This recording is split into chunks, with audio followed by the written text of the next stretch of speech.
कि प्रकाश के अपवर्तन के कितने नियम है, उन नियमों को लिखें। प्रकाश के अपवर्तन के कितने नियम है, उन नियमों को लिखें। यहाँ से ऑब्जेक्टिव में पूछा जाता है कि प्रकाश के अपवर्तन के कितने नियम है, हम लोग बोलेंगे दो नियम है। कितने नियम है, दो नियम है।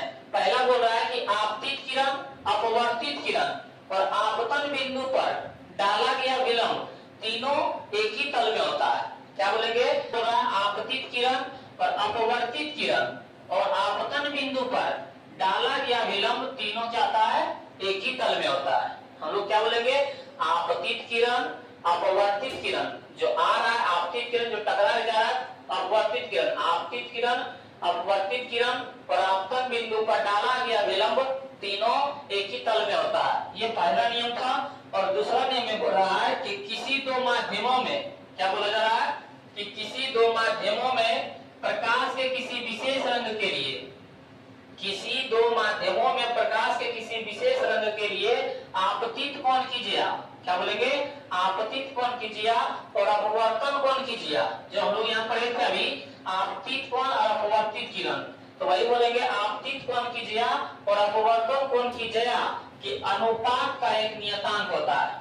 क्या अनुपात का एक नियतांक होता है, हम लोग यहीं तक लिखेंगे।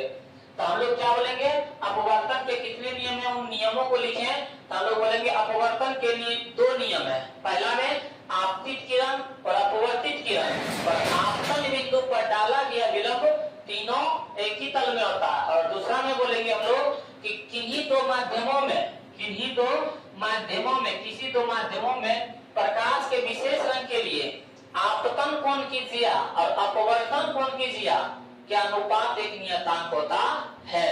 और इसी को हम लोग दूसरा नियम को ही बोलते हैं स्नेल का नियम। क्या बोलेंगे, स्नेल का नियम। बोल देगा कि स्नेल का नियम लिखें। तो स्नेल का नियम मतलब अपवर्तन, प्रकाश के अपवर्तन के नियम के दूसरा नियम लिखेंगे। स्नेल का नियम बोल देगा तो हम लोग बस यही लिखेंगे कि किसी दो माध्यमों में प्रकाश किसी विशेष रंग के लिए आपतन कोण कीजिए, आपतित कोण कीजिए और अपवर्तन कोण कीजिए के अनुपात का एक नियतांक होता है। इसे ही स्नेल का नियम कहा जाता है। स्नेल का नियम भी इसे